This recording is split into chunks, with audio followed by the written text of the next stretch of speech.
Welcome to Entreprogrammers Podcast, the podcast for developreneurs, the podcast where you get to be a fly on the wall listening to real conversations of three developers trying to tackle the challenges they face as entrepreneurs. All right, we're live. You're live. Chuck may or may not be joining us here. Before we get started, I want to mention again real quick. So Team Wolfpack is still, we still have a couple openings on Team Wolfpack. We've got two guys, and we are looking for at least one more, hopefully two, or else we're gonna have to dissolve Team Wolfpack and merge them with Team Poodle or something else. So if you're interested, you can drop me an email at josh@joshuaearl.com, and I'll hook you up. Cool. Yep. And due to the simple programmer sales slump, I've moved entirely into my office. John's actually subletting all the other rooms in his house. Yes. He has 30 people living in his house now. It's all Airbnb. Yeah. Manny, I'm running an interesting test this week. So I decided to just do a sale to smoke test our funnel to see if I could find anything wrong with it. So I set up, this is how crazy this has gotten. I've set up Hotjar on the sales pages, and I'm literally like, there's like 30 or 40 of them a day, and I'm just sitting there watching screen recordings of people interacting with the shopping cart. So I did figure out that there is an issue where people are getting a bad gateway error when they click the checkout button. They get a bad gateway error. However, that's not affecting our sales because the sale actually goes through and then they see the error. So it just screws up their user experience, but actually doesn't. It charges them money and makes it look like it didn't. So I do want to get that fixed. But yeah, so I set it up so that we have half the traffic going to Zaxa, like a sales page that links out to the Zaxa storefront shopping cart, and then the other half links to WooCommerce. And when I first kicked the sale off, we were running, it was like 3-to-1. We were making 3 times more sales in Zaxa than we were in WooCommerce. So that was a little alarming. So yeah, it was a small sample size. It was only 9, but it was like 9 purchases in Zaxa, 3 purchases in WooCommerce. So it could have been chance, but it seemed like it was continuing in that direction. So I ended up disabling this plugin I was using that was customizing the way that the checkout page appeared. And once I did that, it seemed like they were running 50-50, pretty close. So there may have been some kind of issue with that plugin that I. What in the way checkout page appeared? What do you mean? Well, so the WooCommerce, by default, the WooCommerce checkout page is kind of messy. So it's like you go shopping cart, and you go to the checkout page, and there's like, it takes up the whole screen, and it's like billing details on the left, and then purchase details on the right. And it's just like visually very busy and not very, there's not a lot of like flow to the page to kind of guide you through it. So I'd gotten this plugin, and it basically organized it into more of a linear, kind of like a Samcart looking type of linear checkout form. And but yeah, I don't know. It seemed like possibly that there was some error happening with that plugin that I wasn't able to detect in my. I mean, it's to the point where I'm wondering if maybe some of this is happening to people that have ad blocking plugins or JavaScript disabled, because it's not showing up. I can't like see it happening on any of my tools, but that would make sense because they're all JavaScript dependent. So you have like cart abandonment numbers for both those carts now? I actually don't think WooCommerce tracks that by default. I have it. I did set up a mixed panel funnel, and it looked like once they got to the cart that like, I think it was like somewhere between 40 and 60% of people were checking it out. which is not bad. I mean, like, I think the standard is around 30% of people, like 70% of people bail, 30% finish. And it looked like, I mean, it was definitely higher than the average for cart abandonment. So it didn't seem like that was like way out of line. But the problem I've seen in Mixpanel is like sales. There's like, I have 3 steps in the funnel. It's like sales page, shopping cart, checkout, and the big drop off is between sales page and shopping cart. But yeah, so I did I did that test, and I don't know. It seems like it might have helped. We're just seeing like, we're not seeing very good results from this sale at all, though. Like, it's pretty. I even bumped the price way down on 10 Steps to Learn Anything Quickly, and it's been pretty anemic. Like, I pulled in 29,000 people, and we've made 45 sales total so far. What dollar points? So, $49. And how many days into sale now? It was 29,000 No, people. how many emails? So I did 4 emails. I've actually run this one before. So I'm split testing it too. I set up 2 different sequences. One, half the list got 1 email on Monday and 3 emails on Tuesday. And then the other half of the list is getting 1 email a day for 4 days. So I'm just testing, making the sale longer, just to see what happens there. So we should see the last email goes out tonight.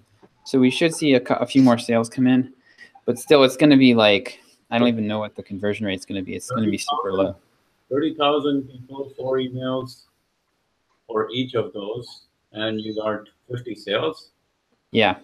Damn. 2,000. I know. Yeah. So, so it is, and that's like a really good price too. I mean, I think we may have offered that price once or twice before, but virtually never. So whatever is going on is like, it kind of makes sense though, because this sale isn't really any different than the other sales that we're running, the evergreen sales we're running constantly that are no longer producing. So it's kind of like we just ran a bunch of people through it. Yeah. What's the conversion rate on the sales page?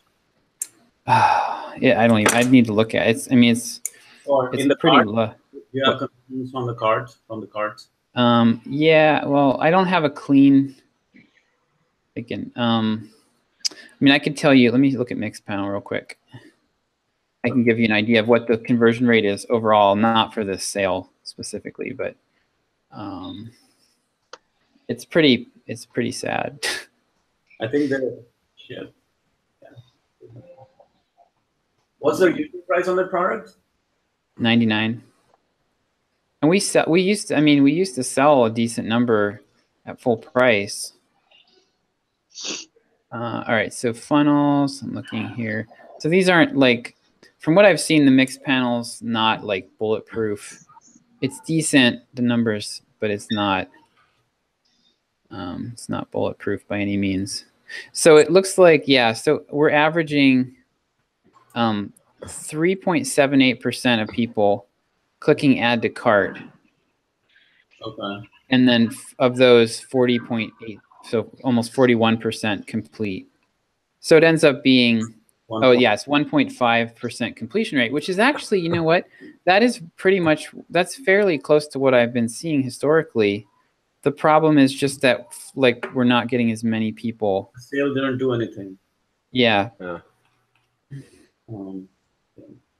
So, yeah, it's just like there's no enthusiasm for anything. Well, no, not for anything. It might be because they've seen this product before, and they. Yeah, but we've done, this is not any different. I mean, we used to run quarterly sales. But this was a Memorial Day weekend sale. It didn't happen on Memorial Day. Yes. Yes. Yeah, everybody was out grilling hamburgers and hot dogs. I was telling John yesterday, we had snow here. I was like, yesterday morning, we had like half an inch of snow. I'm like, it's April 20th. This is ridiculous. Oh yeah, we've gotten snow here too in Utah. I saw Antonio's in Wisconsin. He had like 4 feet of snow outside his place when I saw the video Monday. Oh man. 4 feet. Can you guys hear me? Yep. Yeah. Okay, good. But yeah, so we're I don't know. I'm not really sure what to do at this point. I think I'm going to be able to fix that 502 error, so that should be resolved. There's a couple little user experience tweaks. Like I've been watching these checkout videos, and it is amazing. It is amazing how determined people are sometimes when because they're hitting problems. I've seen people where they'll come to the checkout page and they have to fill in their billing information and their credit card, and they'll fill it in, and then there will be a problem. They'll hit some kind of little snag, and then they'll refresh, and then they'll get a bunch of error messages, and they go through and they fix all the error messages, and their mouse is zipping all over the screen. And then I need to really need to streamline this, obviously, but and then they'll do it. They'll try a couple times, and then they'll go somewhere else, and they'll come back, and then they'll get a session expired message, which I need to fix, and then they fill out the form again. But it's not hurting our conversion rates, because those are the people that are actually checking out. The people that are bailing are they hit the page and then they're gone. It's amazing. It's like once people have decided to buy, it's almost like there's no stopping them. I wonder too now, I mean, maybe it's just a sign of the times. Like maybe those long form sales pages are now actually hurting us instead of helping us. Maybe we should run a test where we have just where most of the copy is in the email. We talked about doing this before. Yeah, I'm open to doing that. Like a product showcase, just a fancy, millennial bling flash. This is our magical product. Thing. The blogging workbook, though, hasn't been selling all that well either. And that one is exactly what I mean. It's pretty simple, but it's pretty much just product page, and we're selling that in email, and it's been the same deal with that. Yeah. Yeah, maybe it's time to test your sales funnel out with some productivity program. Oh. Just to see if anything has changed between December and May. Yeah, that would be interesting. Just rerun the thing. I think, Manny, I would like to do. I would like to possibly consider retooling that as a procrastination, like how to beat procrastination. We can do that. Because I did a survey last week, and there were a few people who were talking about time management. The most frequent term was time management. Productivity was used a couple of times, but the most common one was procrastination. That was what everybody.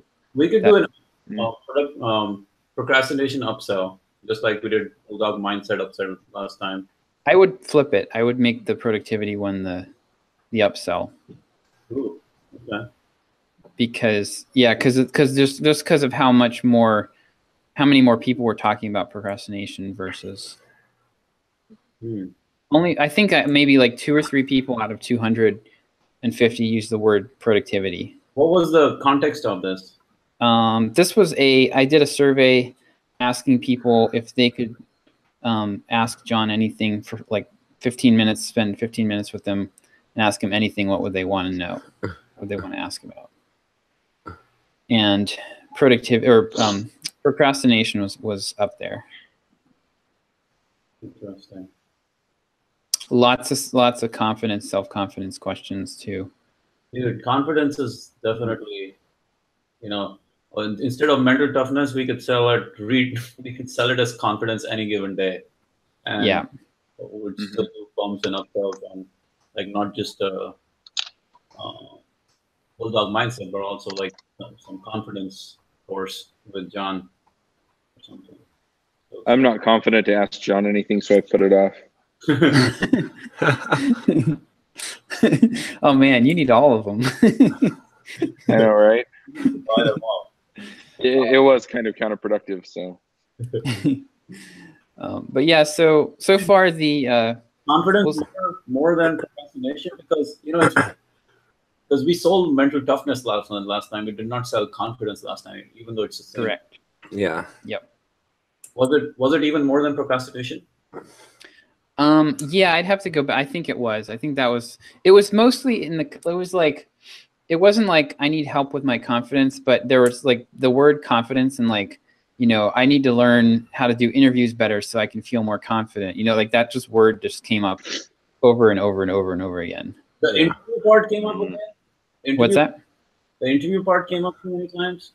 Not a ton. That was just an example. There were like, there were a few mentions of that. There was like, Do you want to send the survey over to me as well, if you are okay with it? I can share that with you. I'll make a note about that. Glean any information from that for any future products. Yeah. Yeah, I'll do that. I'm open to whatever you decide, but remember, we already know that the priority one, we know it will work because we made it work, and we know exactly what makes it work, and we already have upsells now to do that. So that one is already done, like an easy thing. But yeah, if you want to change it, I'm all for it. Do we have? Well, we have the upsells. We have are all like the mental toughness. They're not like directly productivity related, right? Yeah, it's amazing. Like the mental toughness guys were 25% of them were buying productivity books summaries, right? Okay, so we can just use that. We can use that, but now I'm launching my meditation course next week, so that will allow me to sell the meditation course as the upsell as well. And like what you just pointed out, if procrastination is the thing, I can grab hold of John and start record a procrastination video. And do a procrastination masterclass just like last time and see what happens. Because here's the thing, like I was kind of like, initially I was concerned about the price point of the bulldog mindset and the fact that it's an upsell, so we might get a lot of returns on the fact that it's just an interview form. But literally, I've had only one return so far on that, I think, one or two. That doesn't surprise me. Yeah, because like the people that are spending, a lot of times the people that spend more money are actually less likely to, especially if they have to say yes again to spend more money, they're like going to be less likely to return. Yeah, just because they're more into it. They're less on the fence. So. So there's a lot of different options for like upsells, strike sell, downsell in this game. Once we can look at the survey, we can come up with a couple of different products for the bump and the upsell to make it much more efficient. Rather than $6, we go to $9 EPC or something, which I think is really reasonable. I'll have to think about that. I'm either going to do that or interview cake. I feel like this might be better at this point. So I'll have to think about it. Yeah. But I mean, sales is still down. I think I gathered, right? Yeah, what we're talking about. Yeah, we did a sale. I did a sale to about a little under half the list this week, just to kind of smoke test the funnel, and it seems like there's nothing majorly wrong. It's just kind of been very lackluster response. So I do not know. Kind of starting to turn my attention toward working on our next product, though, figuring out what that's going to be. But yeah, it would People are spending all their money on James Comey's book. That's got to be it. That's got to be it. Yeah. But yeah, so far we'll see. I'm going to see how the I split tested for this particular sale. I split tested the different sale durations, same copy, same emails, different lengths of time. And so far, the 2-day format is winning. 25 to 15. So we'll see. We've got one more email to go out. I think it's going to be fairly close, but I think that it won't really make a difference. I'm guessing that what we're going to see is more opens, more clicks from the longer campaign, just because the emails have been out there longer. Yeah. But the decreased urgency of the whole thing will mean that it's like less. The conversion rates will probably be lower.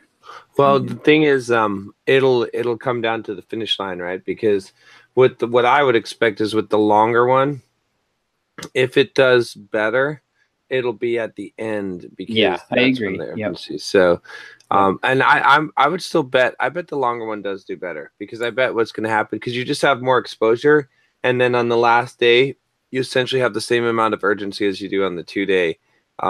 And so I think by having the increased exposure, the initial hits, you have just a wider net. And then even though the urgency, is not quite as extreme as you only have 2 days, I think that will produce more conversions overall. But I guess we'll see what happens. But yeah. What's that? Same sales page they're pointing to? They're pointing, same sales page. The only difference is that I'm also, this won't affect things, but I'm also A/B testing shopping carts. But in terms of the sales page, because the sale is ending on different dates for these guys, how's that work on the sales? I don't have a countdown timer on the sales page. Oh, man. So why don't you put a countdown timer? I think that'll boost conversions. I mean, I've tested it before and it didn't really do much, honestly. And you can only do the countdown timer. Like this is essentially our evergreen funnel, and I have not found a tool out there to properly handle countdown timers with evergreen.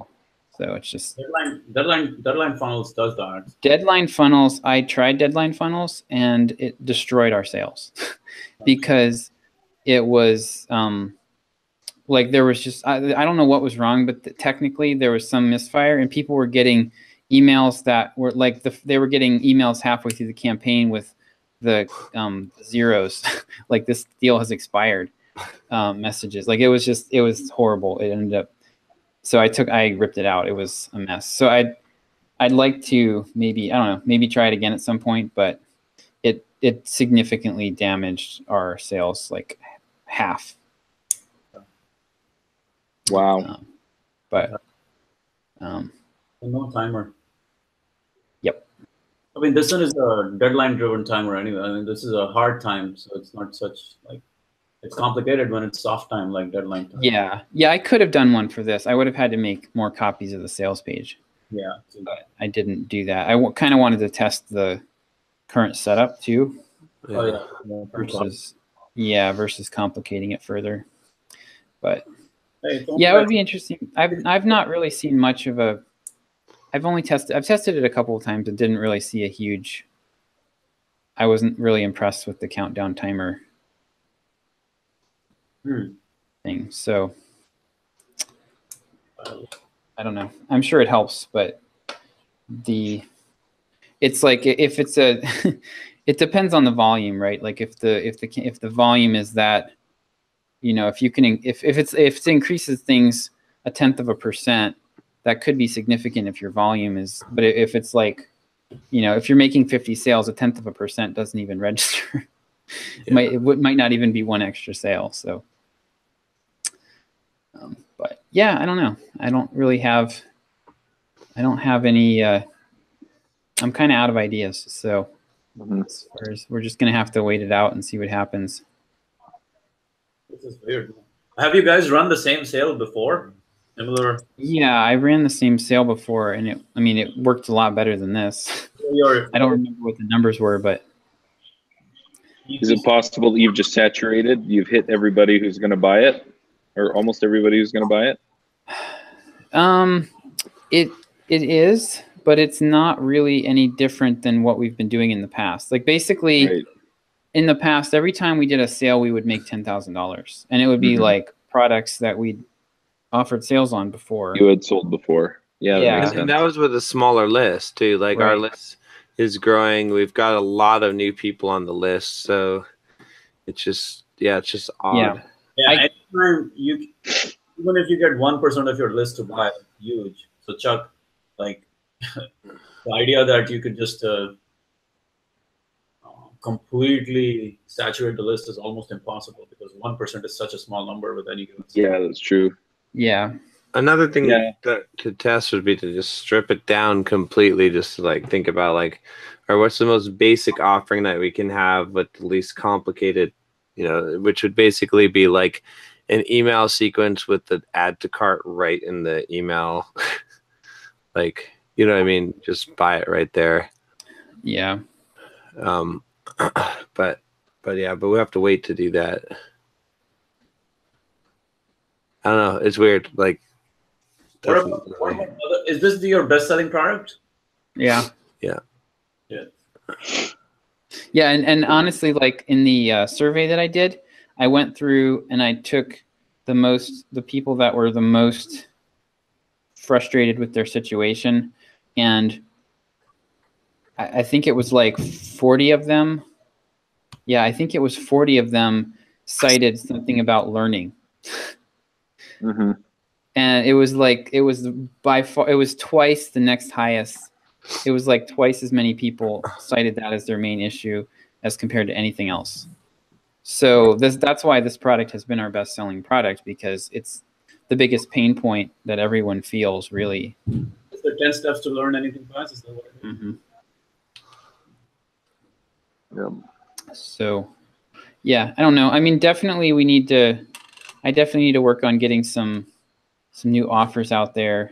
But like I was telling John, it's super hard to get motivated to do, 3 to 6 months worth of work to launch a new product. And when what you've already built is feels like it's disintegrating. So I'm just going to have to push through that, and hopefully it bounces back, but I'll build a product for you. Just tell me. There you go. Serious. Tell me, I'll build a product. I'll build a funnel. You guys can just plug it into your funnel and see what happens. Yeah, just outsource it. Huh? Yeah, I think I'm super tempted at this point to do something either with the procrastination as our next offer, like either that or the self-confidence thing. And just see what happens. Self-confidence might be even more bigger, except that we already that was only February we did it, so that might be a little too soon. Procrastination might be good. Yeah. Then it was. Yeah. It's already 6 months now. Give me a film crew and I'll make you a self-confidence product. Who needs film crew? How about Google Hangouts, John? How's that for a film crew? All right. I think John wants to go out on the town for this one. Yeah, exactly. That's what I'm telling him. How about Google Hangouts? Yeah, well, I'll just follow him around with my smartphone at MicroConf. There we go. But yeah, I'd also I'd like to not. We don't want to be dependent on affiliate offers just to kind of keep the lights on. Like we're still even with the sales tanking the way they have, we're still profitable, but it's not. There's not a lot of margin in there. Right. If you think of it, affiliate offers might actually be a much bigger play than play with your own offer, because your own offer, you can only have so many offers. But all the big internet marketing. Yeah, but it seems like I can't seem to hit with affiliate offers. I can't seem to do more than, the interview cake one is still the best one that we've done. And that was about 45K, and we only got half of that. Yeah. So I feel like pretty much an affiliate offer is going to be 30 to 50K is like a big, pretty decent success. Right. And we only get half. Mm-hmm. Yeah. So. Yeah, we need, what we really need, to turn this thing around, we need, obviously, the SEO front, the long-term outlook is to increase the traffic. If we double the traffic, that solves a good amount of the problem. But on top of that, is to have just a flagship product that is specifically the pain point that we can that we have a funnel, a brand new funnel that that goes right to that flagship product that has an upsell, for the different tiers that that we can just push the hell out of. That's the thing, and then that's something that we could potentially get paid advertising working with. So right, we have to have a higher enough, high end on it too. Yep. Yeah, that's where I need to go next. So paid advertising? No, not paid advertising. Just building the high value funnel with high enough valued back end that we could potentially do paid advertising. So, but that's kind of where I'm going. That's what the survey was, my first step toward that. So I'm probably going to be doing like some one-on-one kind of like Skype call coaching type stuff here to get to know the audience a little better and what the needs are. And but yeah, flagship, I'm assuming at least $1,000, John. Is that what you're saying? Well, for the highest tier of it, I mean, we need something that's like a solid seller. Like ideally, what we'd have is like basically a lead magnet, like an offer that led right in. Like it's all the same whatever concept we're selling, like becoming a developer, whatever. If it's the learning thing, and you'd have like a $49 product. Right. You'd have like a $199 or $299 product, and then like the $1,000, and then maybe like the potential for like a $5,000 like package or something like that. But basically, like to have those and to have upsells along those. Yeah. The marketing business is like the $2,000 is the flagship price point most of the times, right?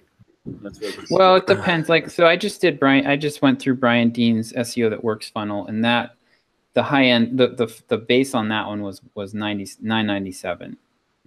That was, and then it was like, it was like $997, and then I think it was $29.97, and then $49.97. That makes sense. Oh wow, yeah. That's much better than going $49 and $299 because you're straight away going to a much. Well, it depends on the market. Yeah. So I mean, in the fitness market, you have to be $29. I kind of feel like we're a little bit more. We're not at that level, but we're more at that level than we are. Yeah. We're not selling to entrepreneurs who are marketing junkies. But you're in the make money niche in some ways. Yes. Sort of. If we sold like a boot camp in a box, that would be a high price point. That'd be a $2,000 ticket item that you could just because you're comparing, because your price anchoring is against going to a traditional boot camp or going to college, right? It's like it's like, oh, and you can get this job that makes this much money. So although we did just do that with the Clever Programmer offer, and we got I mean, it was a boot camp in a box was what we were selling. That one was technology specific. It was niched down to Python. Yeah. But we did 81 sales on that. So it was a pretty high price point too. So yeah. Yeah, but it wasn't $997 no. or $1997. Yeah. It was $397. So but it was also not our product where we had true. Have you guys got returns on it? What's that? Returns? What's the return rate? Could you say that again? Sorry, What's the return rate on that product? Oh, I haven't heard. So, yeah, I could probably check. Yeah, that was in Samcart, but yeah, then Samcart probably gives you those details right away, right? Like, yeah, I think it would. Let me see. Oh darn, to log in. But anyway, yeah, it's just kind of the latest from my world. I don't really. What is the EPC right now on this offer that you guys are running? How many? Like, what's the conversion that way? Or don't you this EPC? Oh, it is. Yeah. So I was looking at that. Part of it is that I had to back out all the upsells. So why? But it didn't matter, honestly. It doesn't really matter. I think the EPC on this is actually like $1.50 at the moment. Because of how things have just dropped off. So are you not getting as many clicks, or are you not getting as many conversions on sales page? We're getting half as much traffic it's so okay. So the two drop off points that I can find are we're getting about half as much traffic overall to the products pages, to all of them. So across our different products, the clicks that I can see coming from different sources are about half of what they were 2 months ago. And then the real kick in the pants, though, is that when people get to the sales pages, they're not clicking through to the cart anywhere near the rate that they used to. 10 Steps to Learn Anything Quickly has basically died completely.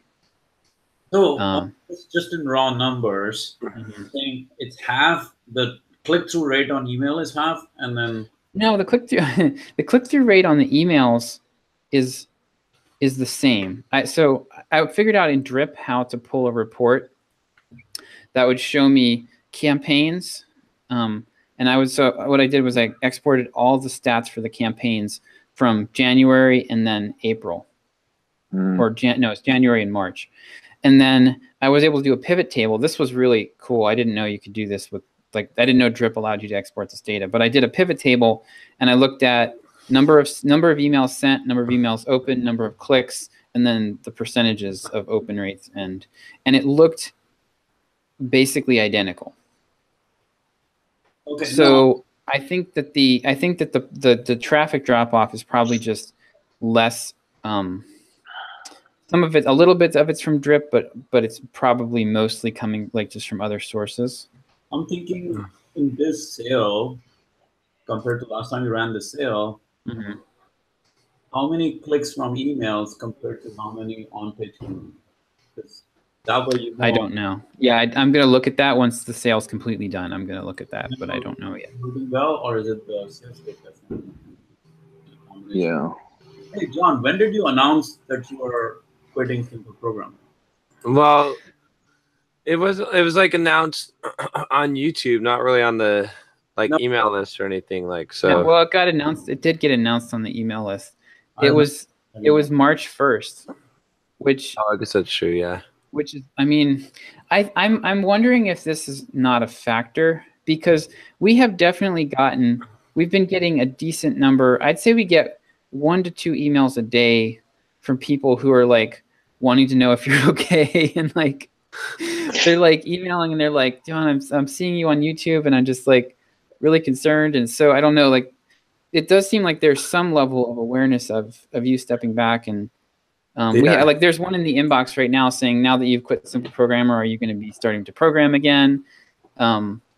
So it does seem like it's possible that there's just sort of a general lack of enthusiasm because people know that you've, I don't know. It seems like to me, if we'd seen a modest drop off, I would have been more inclined to think that was a factor. But this well, if you think about I don't know how much of a cult following John has. I have a feeling it is quite high. But if you think about it, if Tony Robbins tomorrow says, hey, I quit Tony Robbins and I'm going to start something else, but you guys can still buy my programs, it might be difficult for him to sell. I have a feeling that it's a meta level issue. Yeah. You can point out, but it's trust that goes with the brand might have gone down, and with trust, sales come down to trust more or less, right? Not that you don't trust the brand, it's just overall feeling of, okay, it was John, now what's happening? Well, if that's the case, that's actually pretty good, because we have to go through that anyway, right? Simple Programmer has to go through this phase, and it will only take some time before it's like the old fogies know who John Sonmez of Simple Programmer is, but the new people won't have an idea. Well, they won't have much of an idea, right? They'll have somewhat, but it won't be the same. So as we keep cycling through and new people keep coming onto the list and we get new customers, then we should get through that and not have that issue. It should start picking up again. So, and that's why I felt like you guys as Simple Programmer. Okay, so there's this interview Yaro did with Dan Fagella. I think Dan Fagella.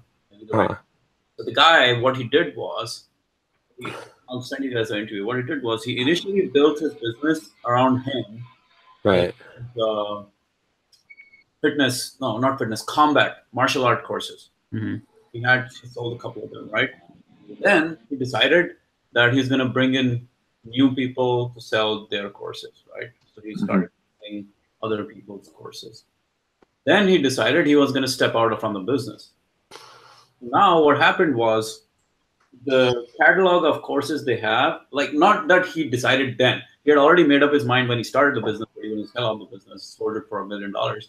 But the way he did was almost like he was creating and bringing in new programs every month from other people. So over time, even though the email came from that one person, the courses were like from everyone else. So it became a much more umbrella brand than the brand. Right. And that was really interesting to see that he made that transition over time from just selling himself to selling generic courses on martial arts, and it was working. So that's interesting. Yeah. That's why I said like might be that affiliate is better for you guys because now you're a simple programmer, a bigger generic brand. So you have much more access to bigger, like you can sell other products and other offers, and making might be a big part of the business now, because you can't just bank on John to do the products. Right? You bank on John to be the face of the franchise. You get other people, other kinds of products to come in and replace that and make it a more scalable business that way compared to John's face in John's product. Yeah, that's definitely the direction that I want to head. It's just the tricky part about that is because like our niche is a little bit the soft skills niche is not crowded with experts that I can draw on. You know what I mean? So I have to kind of find people. So it's going to be a process of developing people that it's not like if we were selling JavaScript or Python or something and we had a list of 100,000 or 75,000 Python developers, well, that's easy. You can have there's tons of people doing Python courses that we could just grab any one of them, do something on the latest Python thing, and it would sell well. So with this, I'm going to have to, it's a little bit, it's not, I mean, it'll work for sure. And that's the direction I need to head. It's just, there's not a huge pool of people that I have in mind. I did talk to one guy this week who I think is going to be a good fit. He's one of John's coaching clients, actually, coaching students. And I think he'll be a good fit. And I think he's going to be somebody that I can hopefully tap to do some products or something in the future. But I'm going to have to grow my own. I'm going to need a farm team, basically. Yeah, I was talking about I mean, I think what we're talking about, though, is that the market has changed one way or the other, whether it's you guys and your relationship to the market that you've been marketing to, or there's something else going on in the market that you're not aware of. And so either way, I think Manny's got the right idea in just experimenting and seeing what you can make stick. So it could be affiliate, it could be something else, it could be the way you message things, it could be the way that you reach out.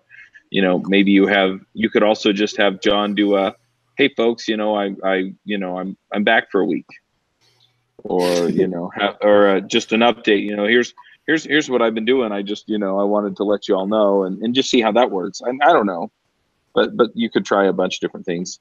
John's back for a week sale. Yeah. I need some money. Bills are piling up. Sleeping on a bed in my office. You need to buy this program now. I love it. Anyway. Well, or you could just say, hey, I was talking to Josh, and he said that we were getting a bunch of emails asking, hey, what's going on with you? Are you okay? So here's a little update. And, because I love you, yeah, we're putting this out there on a sale or something. I don't know. Hey guys, I'm doing doing great. Just hanging on. Just maybe you guys want to buy something? Yeah, the March, that's exactly the timeline we're talking here. You end of February when the sales start to taper off, right? March, first week, whatever. Well, it would give you some idea, right? If it's part of what's mattering to people. It's a meta level thing. It's hard to put fingers on something like that, but it's a bigger framework here. The fact that the face of the franchise is not as like what they think. Well, do you want to put out an email? Like I can do a video and we can put out an email that says, I'm not actually quitting Simple Programmer. I'm still like, I'm just not making, it's like actively involved in making content right now for Simple Programmer, but I'm still Simple Programmer or whatever. I don't know. We could put something out like that if I'm still the majority owner in this business. Yeah. Still, I'm actively involved with operations. Well, I don't know how actively. He has a bed in his office. We'll just leave it at that. or maybe Josh, time to introduce yourself and like try to. Yeah. So that's a better play. What I'm thinking is, I think I need to do that. I've been sort of waffling on whether I want to get into the product creation thing myself, or if it would be better to just bite the bullet and take the pain and do it with somebody else. But I'm kind of thinking that initially it probably makes sense for me to be the product creation, at least one of the product creation people initially. So I'm kind of thinking that I'm going through, I had gone through Danny Inney's course, Course Builders Laboratory a couple years ago, and it was really good. And I've watched it evolve, and they've the latest version of it that I have access to, Danny Inney is still kind of he's the face of it, and he does like videos at strategic points, but he's also got his course, like he's got his right-hand man that comes in and teaches a lot of the lessons. So I'm thinking that might be the direction, like maybe if I figure out what the course content's going to be, and then have John do kind of like an intro video and maybe like 3 or 4 videos that get sprinkled throughout the course. And then maybe I do a quarter of it or half of it, and then I have somebody else that I work with that does some of it as well. But yeah, I think we need to start getting more faces involved. Or maybe think of it this way. I mean, if you guys really want to scale this brand, Simple Programmer is a great name. Over time, John could be phased out of that name, right? Yeah. You guys and Josh can be phased out of their name as well. Like it could become a much bigger business, and like you can literally be like, okay, well, the business doesn't worry about John, doesn't worry about Josh. It could be something like Big Think or Entrepreneur, right? AppSumo. Yeah. Yes. Powerhouses. Maybe some guys started at some point with like one person, but over time it just became those big brands. Yeah, I'm looking at some the businesses I'm looking at are like, so there's Video Fruit by Brian Harris, and that really was Brian all by himself for a long time, and now I'm pretty sure he doesn't write the emails anymore. And they're a lot bigger, like they're like several $1 million in revenue, and he's got a whole team. There's an interesting you talking about Brian Harris. I was one time considering their like coaching program for like list growth, and I got on the call with their like sales guy. He was smart though. He wasn't just a sales guy. It was good. He kind of understood the business a little bit. But then he was like, oh, by the way, Brian is not going to teach this anymore. It's going to be another coach who's going to do it. And as soon as he said that, I'm like, nah, I'm not interested. Yeah. I think that's kind of like, so. That definitely, in my mind, they lost like $5,000 worth of revenue right there as soon as he said Brian's not doing it. So right. I think what I'm thinking is that. But it may be a necessary transition. So that actually makes sense. For me, it didn't make sense. So you guys are probably going through that pain point right now where you're disassociating because of the lack of John, but maybe that's a good thing over time. The new crowd that comes in doesn't know John while you guys still Yeah, I'm actually thinking that like, so the near future, what I'm thinking that I might be doing is like just trying to sell some like one-off paid coaching and basically bring people in, do some kind of email promotion, but I'm going to have to like, I think what happened with you is that you were probably in Brian's world for a while. So you were familiar with Brian and then No, not really. Okay. I had maybe a couple of videos of his and a couple. I think they waited too long into the sales funnel to tell you that. Super the switcheroo. Yeah. So you need, what I would be doing, like whether it's coaching or courses or whatever, is I'm going to need to be selling the experts, whoever, whether it's me, whether it's this other guy I was talking to. I'm going to need to put spend a lot of time selling them. It's like the meta level concept. Instead of being the king, which you guys are, you have to become the king makers now. Yeah. Right? Yeah. The way I'm thinking about it is that I'm going to probably do some of this myself, but I'm going to be, I'm going to hire myself, basically, if that makes sense. Like I'm not going to replace John. What I'm going to do is bring myself in, sell me through John in the same way that I would sell any other expert. So I can kind of learn how to do that. And then it'll be the same process as I bring more people in, and it won't matter so much. I mean, it's the exact same thing you do with affiliate deals, right? You sold me, you sold Ozzy, you sold the other guy. Yep. And you could, if you don't create a product, it's a different kind of sale. But if you create a product, it's pretty simple. Yeah, just make sure you're not taking on too much when you do that. Yeah. Yeah, while John sleeps on his bed and you're on the treadmill. I know, right? I sold my treadmill desk. You can have a high-level mastermind. Like, all right, we're gonna try and call John here. Like, what do you guys want? Damn it! Oh, you want to do JavaScript? What the fuck, dude? Like, get out of here. Sorry, John. Did we wake you up? Make a fucking blog. Fuck, get out of here. A blog. You know how to make a YouTube video? Turn on your phone. Damn. All right, that's it, guys. I'm going to sleep. Oh man, but yeah, I do think that probably. I mean, aside from possibly this just being some kind of weird seasonal thing that's going to pass, there's definitely some component to this that's going to be growing pains, I think. Yeah, and we just have to go through it. You guys should embrace the change and make the business much more scalable that way. Yep. Well, and here's the thing. Here's how to think about it too, right? I mean, a lot of it comes down to the traffic, right? I think the traffic, the SEO plan of this is really good, because the way to think about it too is like all these new people that are coming in through SEO to the blog, most of them have not seen the brand or haven't seen any of this before. So they don't know any of this stuff. Like, we're kind of assuming, but they don't know who John Sonmez is. They don't know about anything. So we can paint whatever picture and whatever funnel that we want going forward from there. So that's the thing to think about, is like, what's the fresh start? Like, if you're taking this today, if you just have the traffic and it's developers, what do we do with that traffic? Like, and there's a lot of answers to that question. So sounds like you're phasing John out of the business while you have to bring other talent into the business, right? It's like you have to have more than just John as the name of the franchise to scale a lot more. Right.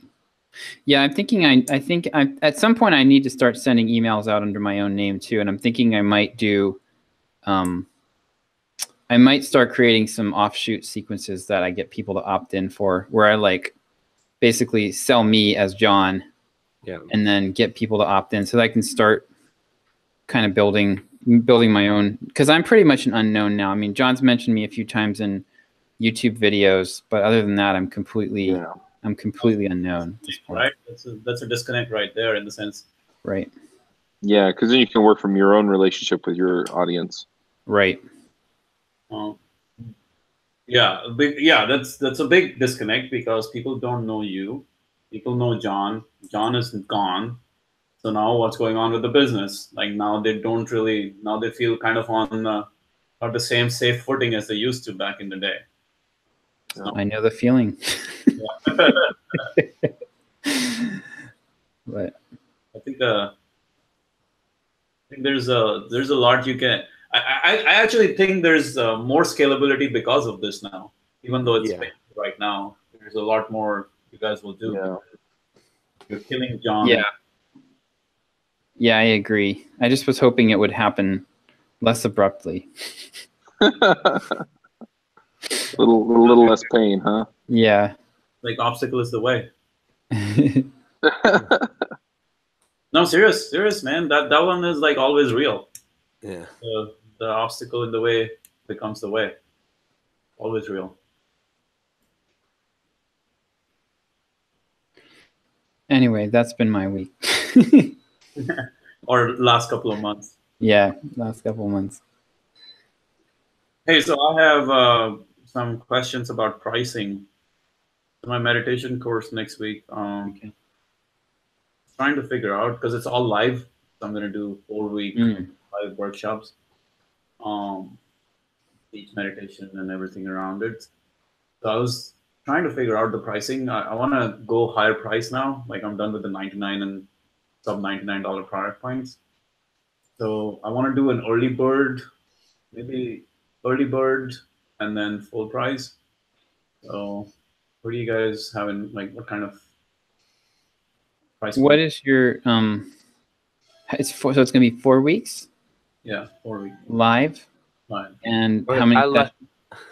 I like this live meditation coaching.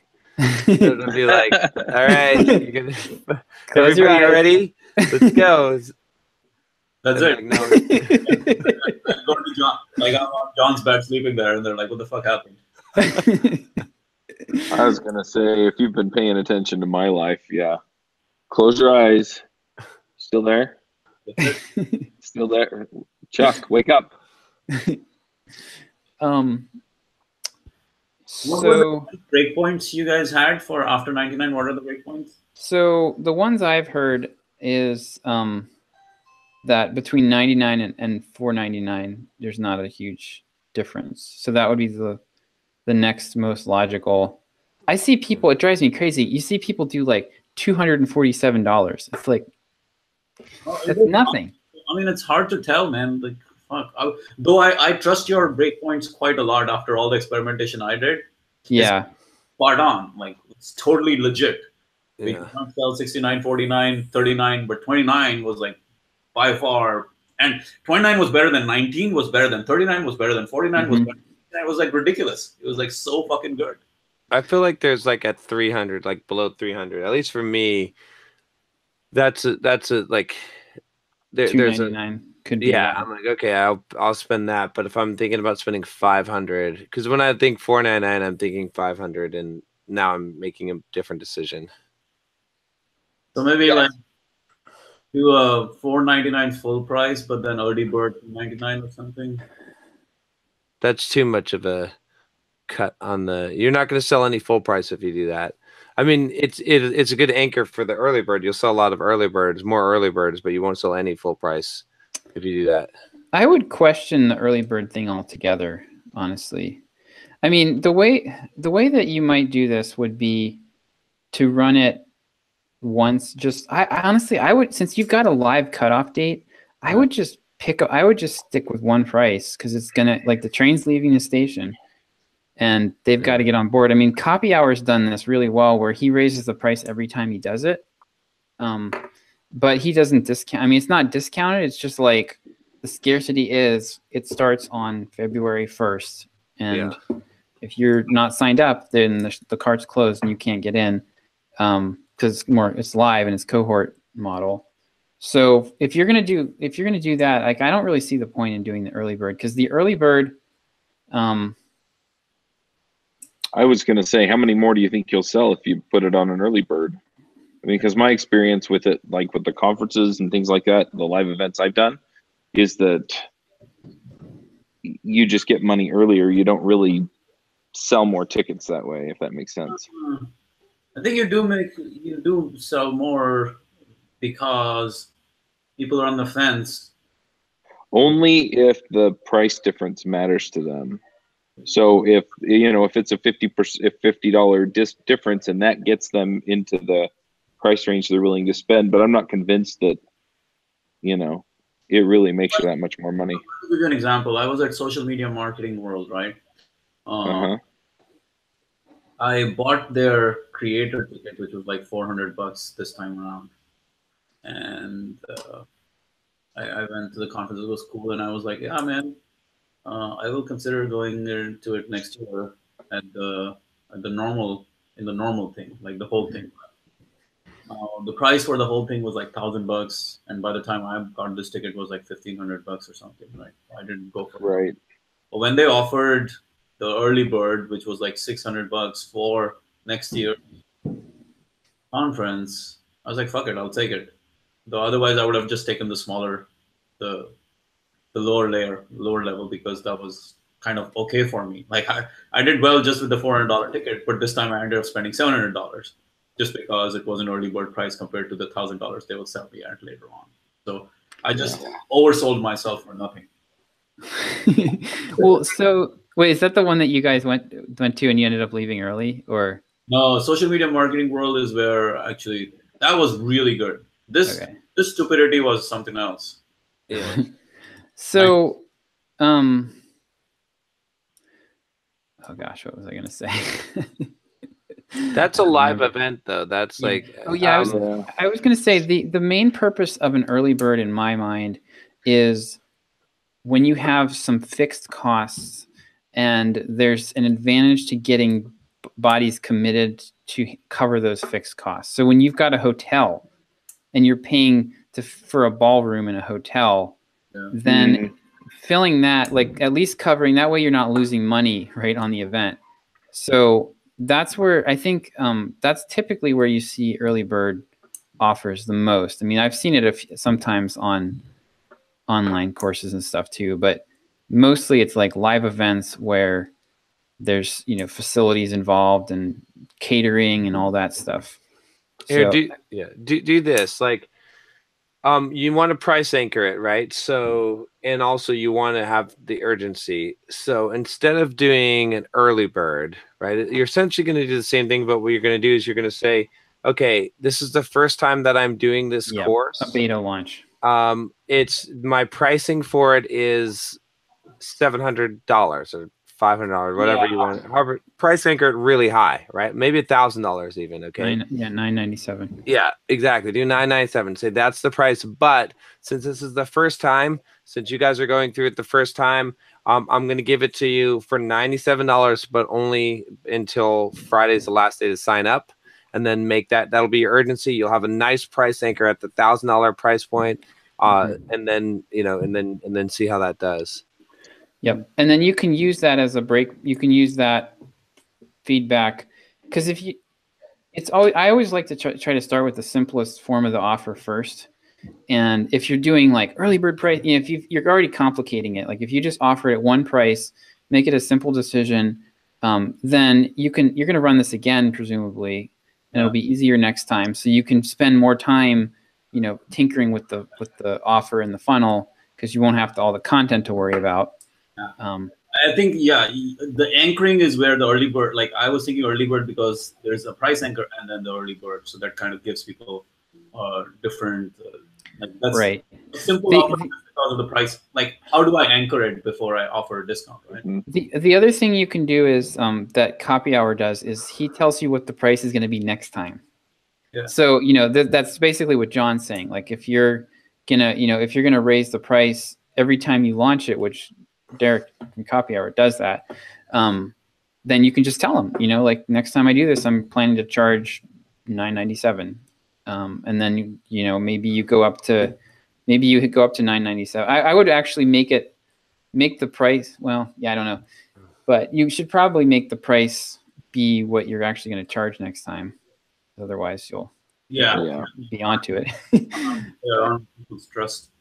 Yeah, be careful with like, okay, this is the price I'm going to offer it at next time. Mm-hmm. But yeah, I mean that's what I think John Lee Dumas did with his EO Fire Mastermind or something. He was like, right now it's at $100, but once it's done, come February I'll raise it to 150 or 200. So you want to get it now?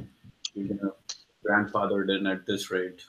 I mean, and essentially it's the same thing, like almost like you could call this early bird, you know, like now thinking about this, and you could say that that if you get in early, you can get in at $99 instead of the $1,000 price point. I guess it doesn't really matter. Like if you're just using it for the price point, right? If you're just using it for the anchor, then I suppose it's fine. It doesn't really matter what you call it.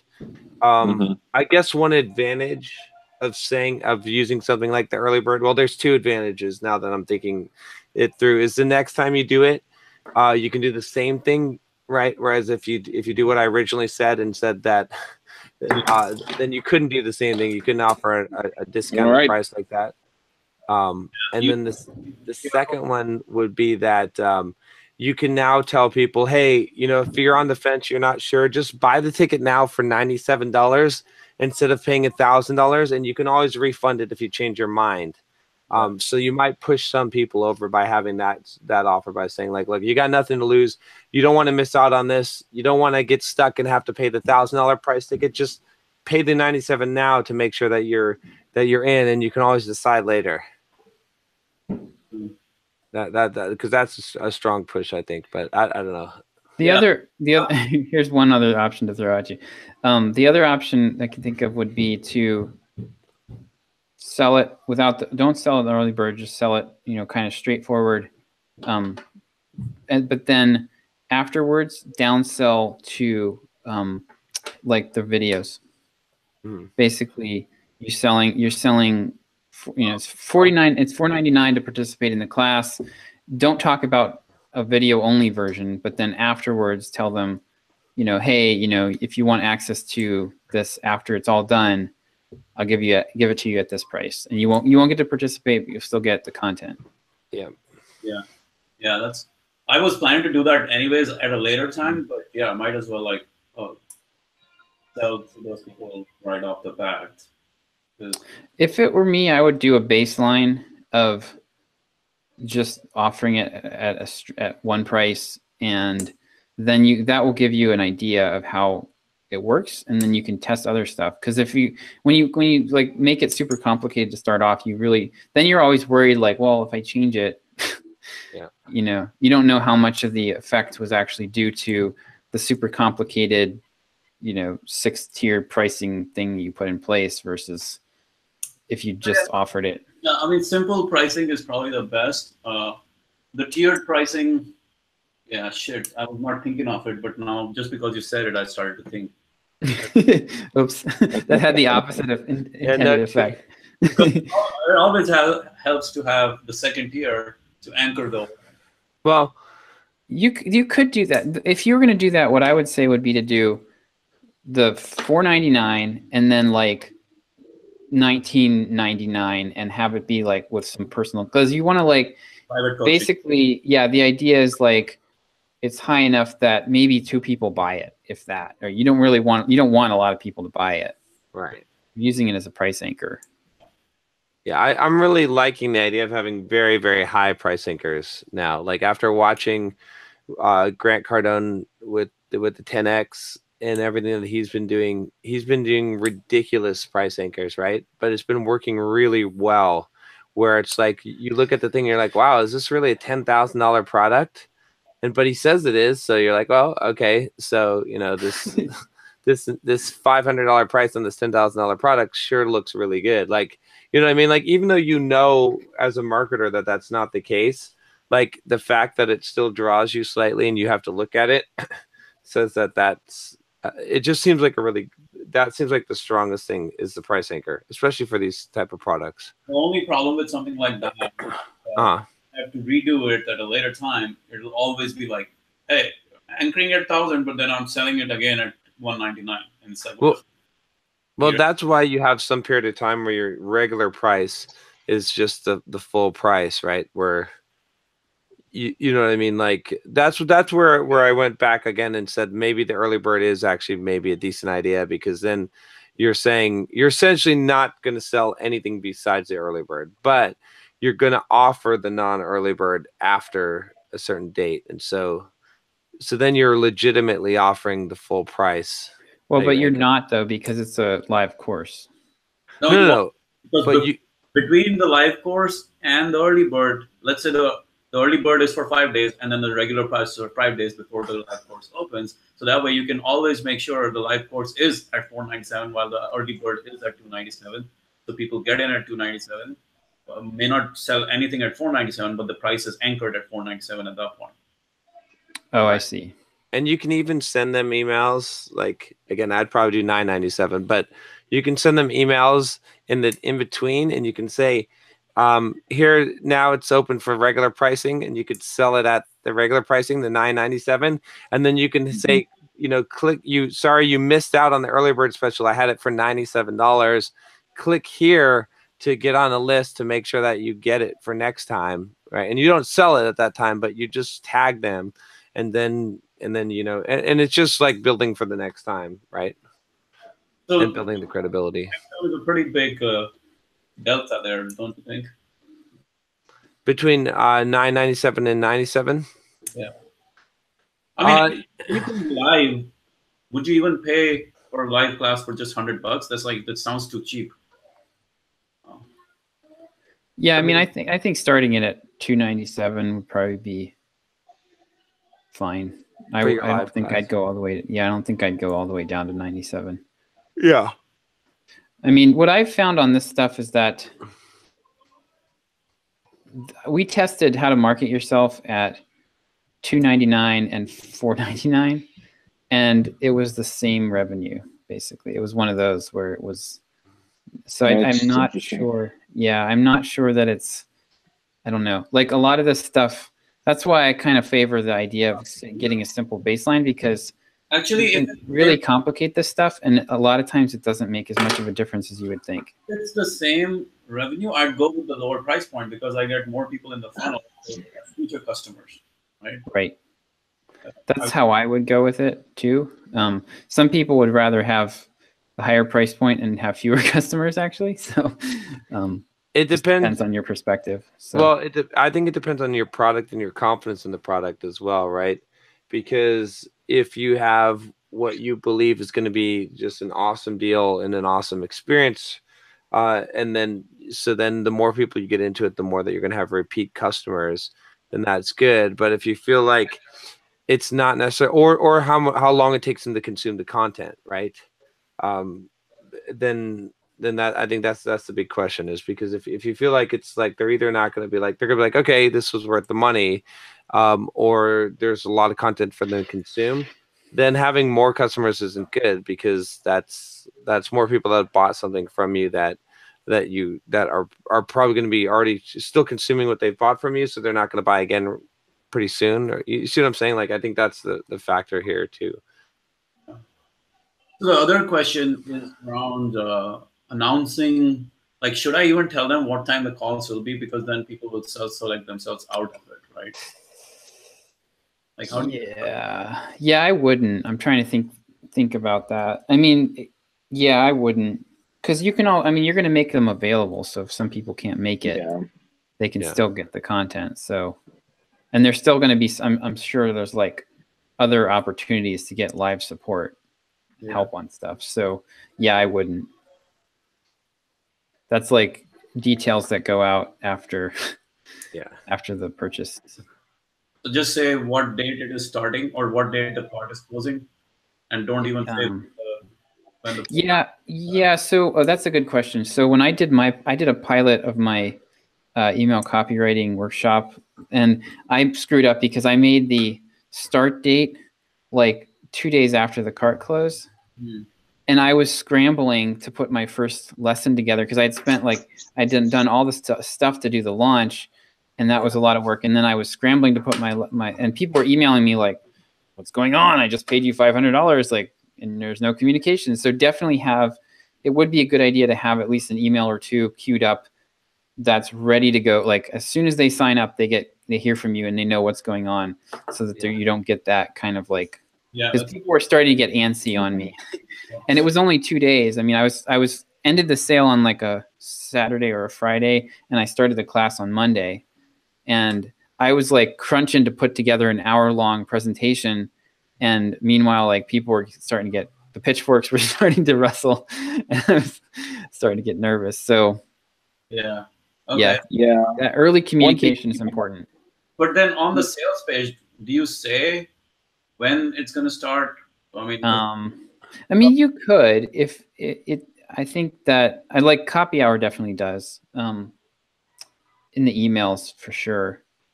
I think it probably makes sense to tell them when it's going to start, but not give them any details beyond that. Yeah, like, but doors open on day X. yeah, one thing with Josh's point there, though, is with the 2 days spacing. Yeah, you can space it out a little bit more, but what I found is if it's too far in the future, people won't buy it either. Right. So yeah, so just make sure that if you're saying, hey, look, this is going to start on this date, make sure it's not like 2-3 weeks. Yeah. And you can all. Close. The other thing you can do is I made the mistake of having my first lesson. Like you can all, there's like some fluff content that you can give to start. That's not like an hour-long presentation like I did. So, have an intro video that comes out on a Monday and like maybe like some kind of, journaling or reflection assignment or just something to kind of buffer it, kind of start them getting ready versus just, you're full into the course like on that first day. So, I mean, like this Course Builders Laboratory thing I've been going through, they had like a whole, module about this course and here's what we're going to do. And before you got into any of the content. So that makes sense. Yeah. That's good. Yeah. I never want, I don't like creating presentations. So I'm just pieces of my mind map. Yeah. Yep. Always much more effective. Yeah, I tend to be more scripted. It's just how I work. So. Yeah, I mean, you can script. Yeah, you can script in the mind map. It's just that it's much more. You don't have to spend as much time beautifying the whole thing and all that stuff. And the thinking is clean. It's just clean because it's a mind map. So you actually are following the process. Yeah. I'm a big fan of mind mapping. Yeah. That's funny. That just reminded me. I got a comment on one of my YouTube videos yesterday. Where was it? This is hilarious. It's like, oh shoot, did it get deleted? It might. I think he might have got embarrassed and deleted his comment. That tends to happen. I had 150K subscribers. Nice. Nice. Oh wow, yeah. Did he really delete his comment? So. Did he get shamed? I think so. Yeah, because he said you should. I like your videos, but you should script them and get to the point quicker. And so my response was, "Fuck off."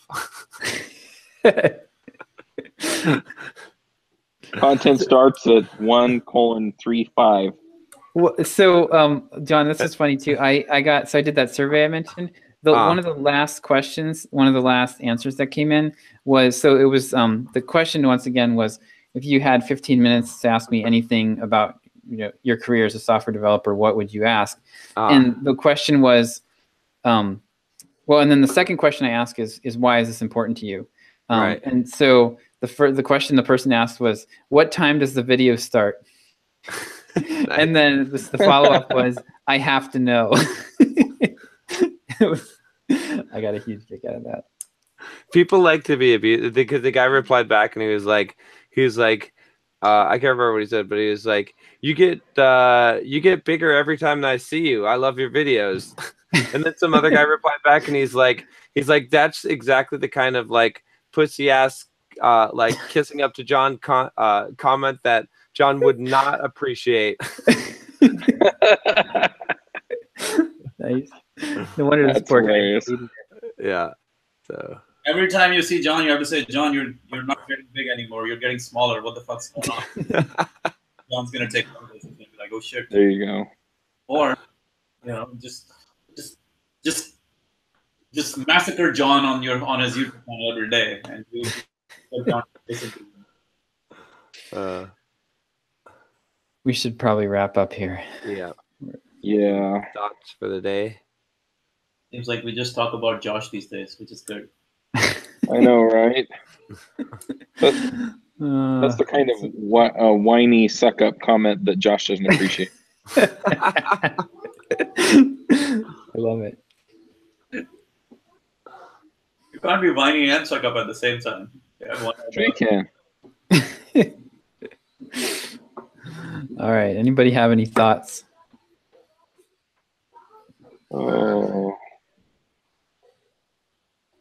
So I'm at NGConf, and yeah, it's been fun here. Just seeing people that I don't see for a while. By the way, you're talking about YouTube and 150,000 subscribers, John, and I'm like 50 away from getting 1,000. So, so go subscribe, devchat.tv/YouTube. I think my main thought is, so I mentioned yesterday that I was, I'm working on lining up more sponsors, and I've been kind of following the process and reaching out to sponsors. Of course, that's part of what I do here at the conference too, is, I've met a bunch of the conference sponsors, some of whom have sponsored the podcast in the past, some currently sponsor. But anyway, just doing that outreach, I've gotten a whole bunch of, people going, oh yeah, we'll sponsor. And yeah, I feel kind of like an idiot at this point because I knew what I had to do and I didn't do it. But at the same time, I mean, it's a very human thing to do. So I guess the main point that I'm getting at is, set some sort of keystone behaviors in place and then just stick to the process. Just do what you have to do.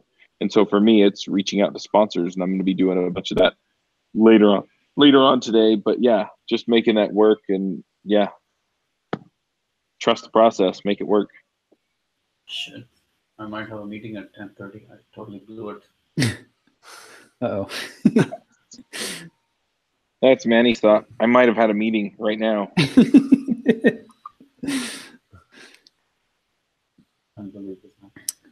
I keep getting distracted by Back to the Future. It's playing right over there. Nice. So mine, I think, I've just been really struggling with the negativity lately. And the sales thing has definitely been rough. And then I've had some other things pop up that have just been sort of like the same thing, where it's like, gosh, I've been working on this stuff for years and I feel like I'm nowhere.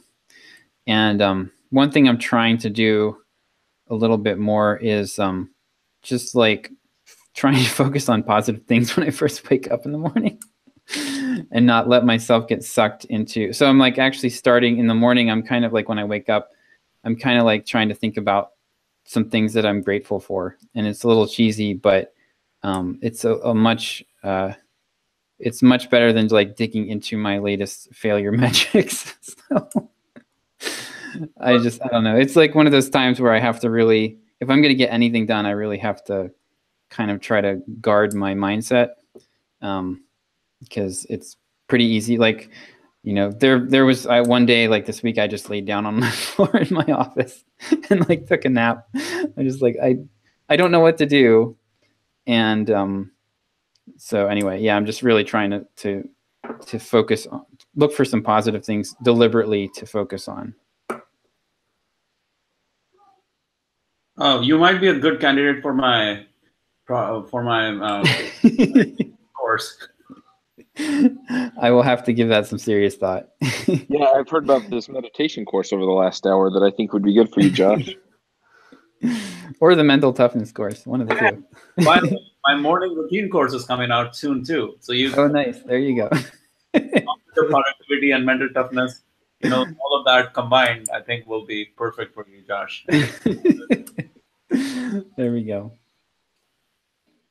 Let's see. I think my thought for the week is to be unreactive. I've been kind of focusing on that and just having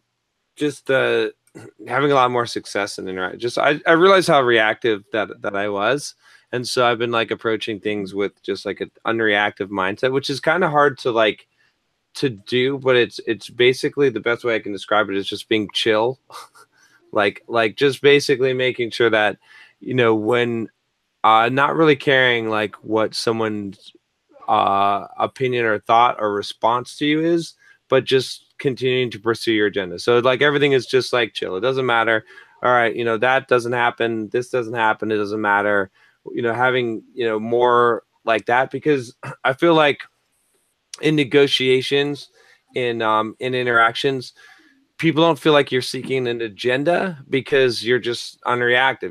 You're not waiting for them to respond so that you can respond again, right? So many times in conversations, and I was doing a lot of networking and whatnot at the conference that I was at, and I was just focusing on basically not having an agenda, just being unreactive, and it sort of almost becomes like this program mindset where, you know, someone says something and then you're just automatically have a response, because you're not trying to come up with a response that will either please them, diffuse the situation, like that has some kind of agenda. So your responses come out more naturally, and when they come out more naturally, people are more comfortable, and everything goes better in your interactions. So it's definitely a skill set that's, I'd say, difficult to develop, because we're very much reactive. We're always looking to see, you know, when we say things, a lot of times when we're in conversations, we're waiting to think about what we're going to say next, you know, to respond to someone, or we're trying to get a certain response out of someone. But when we let go of all of that, then we come off as more genuine and authentic. And since we don't have an agenda, people are more likely to connect, and they're more likely to give you what you want, or for the negotiation or conversation to go your direction, because you don't have that outcome that's you know, that they're perceiving in it. So there you go. Don't react. And that happens more with the people. The more you look up to someone, or the more you want something from them, the more reactive you become, compared to if you don't really care as much, then you're much more authentic. Exactly. Yeah. In fact, like, here's a good example was I was at MGM this weekend, where they had the ACM, the Country Music Awards, right? And I don't know any country music star. I don't follow. Country music sucks. So so anyway, I was there at like this bar like a couple nights before, and I was just going around talking to people, and I was just like, I just talked to everyone, right? And so I'm a bunch of people I talked to, I guess, like, some people afterwards are like, oh, did you know who you were talking to? And I'm like, no. And they're like, oh, you know, and so they're very much, oh, I would love to meet him. I'd love to get his picture. So I'm like, okay, well, come over here, and, you know, grab the guy, like, hey, come on, let's take a picture. Right. And it was like they were having trouble talking with these country music stars, because they're reactive, right? They're like, they care what they think. They have this, but me, I don't have any agenda. I don't care. I'm just like, hey, there's some dude there, right? I'm just going to go talk to this guy. And so, like, so my success rate was much higher, because when he sees me going up to talk to him, he's like, okay, this guy doesn't have an agenda. He's just like, hey, what's going on, right? Whereas, you know, there's these other people that are coming up, they got their camera, and they're like, hey, I love your music. How's it going? Could you just do me a favor? Could you take a picture with us real quick? And he's like, nah, man, get out of here. Right. It's like, right. It's like such a difference, because, and that's what it comes down to. So there you go. The Present is like a great, it's a good book, but it is poorly written in the sense that it's not like organized properly. It could have done a much better job of like clarifying the main point. Right. It's not presence, but it was more like power and authenticity. That's what presence comes along for the ride. But authenticity was the ultimate name of the game, and power maybe in some ways. So it was interesting. My thought is that I should have launched this week. I lost, so I was slow. So my thought is to act faster.